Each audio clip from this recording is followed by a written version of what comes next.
یہ عرض کر رہا تھا کہ آج ملک کے موجودہ حالات میں ہمیں اپنی ذمہ داریوں کا احساس کرنا ہوگا۔ لوگ ہمارے ووٹوں سے حکومت کے تخت تک پہنچ جاتے ہیں اور وہاں جانے کے بعد جن کے ووٹوں سے انہیں یہ اقتدار اور حکومت ملی تھی وہ انہیں فراموش کر بیٹھتے۔ آج ہندوستان میں ہم مسلمانوں کی اور اقلیتوں کی کیا حالت ہے آپ اندازہ کر سکتے ہیں۔ ملک کی آزادی کے بعد ہمیں دلتوں سے زیادہ پسماندہ بنا دیا گیا اور باقاعدہ پلاننگ کے ساتھ، پروگرام کے ساتھ اس ملک میں بسنے والی اقلیتوں کو اور خاص طور پر مسلمانوں کو ان کے حقوق سے محروم کی جانے کی کوشش کی ہوتی رہی، اور پھر سچر کمیشن بنا کر کے ہمیں لوٹا گیا تھا، ہمیں محروم رکھا گیا تھا، ہمیں اپنے حقوق سے ونچت رکھنے کی کوشش کی گئی تھی،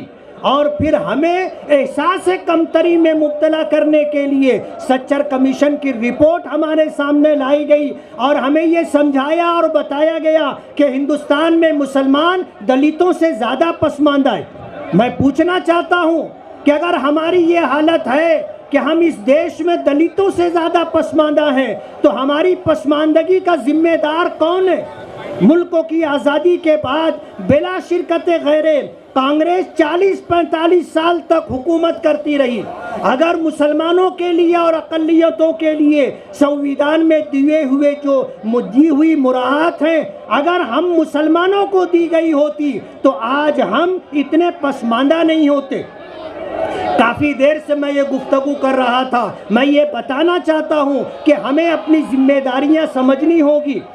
اور اپنی ذمہ داریاں سمجھ کر کے آنے والے مستقبل کے لیے، اپنی آنے والی نسلوں کے لیے ایک باوقار باعزت زندگی ہمیں نصیب ہو، اس کے لیے جدوجہد اور کوشش کرنی چاہیے۔ ہمیں اپنی قیادت خود بنانی پڑے گی، آسمان سے کوئی قائد نہیں آئے گا، ہم ہی لوگوں میں سے قائد اٹھیں گے اور ہمیں ان کی آواز کو مضبوط کرنا ہوگا، ان کے ہاتھ کو مضبوط کرنا ہوگا اور ان کے قدم سے قدم ملا کر، شانے سے شانہ ملا کر کے ہمیں ان کا ساتھ دینا ہوگا۔ آج ملک میں ہم لوگ اقلیتوں کے لیے اگر کوئی آواز بلند کر رہا ہے،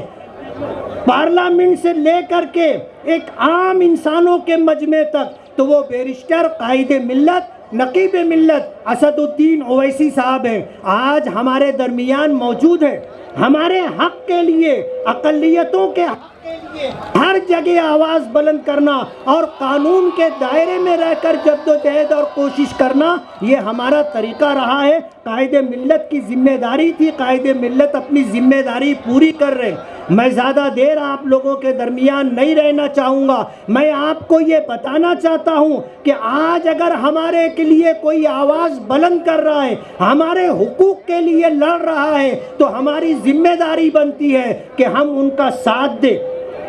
ان کی آواز کو مضبوط کریں، ان کے ہاتھوں کو طاقت پہنچائیں، تب جا کر کے ہمارے لیے کوئی باعزت باوقار راستہ بن سکے گا۔ آج ہمارے اسٹیج پر نقیب ملت قائد ملت اسد الدین اویسی صاحب موجود ہیں اور جن کا بڑی شدت سے آپ انتظار کر رہے تھے، اور عنقریب وہ گھڑی آنے والی ہے کہ وہ آپ کے درمیان اپنا درد دل رکھیں گے اور آنے والے مستقبل کے لیے اپنا لائے عمل رکھیں گے۔ ہماری ذمہ داری بنتی ہے کہ ہم ان کی باتوں کو سمجھیں، ان پر اعتماد اور بھروسہ کریں اور ان کو طاقت اور قوت دے کر کے اپنے لیے باعزت باوقار راستہ طے کریں۔ کسی شاعر نے کہا ہے کہ تم نے سمجھا ہی نہیں، حالات بدل سکتے تھے، میرے آنسو تیری آنکھوں سے نکل سکتے تھے، 2 قدم ساتھ میرے چل کے تو دیکھا ہوتا، خود بخود تیرے خیالات بدل سکتے تھے۔ بہت بہت شکریہ۔